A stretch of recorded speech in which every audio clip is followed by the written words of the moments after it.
The National Weather Service in Chicago has issued a tornado warning for southeastern Lake County and northeastern Illinois until 8:30 p.m. At 7:52 p.m., a severe thunderstorm capable of producing a tornado was located near Barrington, moving east at 30 miles per hour. Hazard: tornado. Source: radar indicated rotation. Impact: flying debris will be dangerous to those caught without shelter. Mobile homes will be damaged or destroyed. Damage to roofs, windows, and vehicles will occur. Tree damage is likely. This tornadic thunderstorm will remain over mainly rural areas of southeastern Lake County.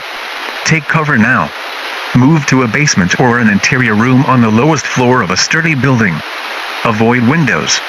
If you are outdoors, in a mobile home, or in a vehicle, move to the closest substantial shelter and protect yourself from flying debris.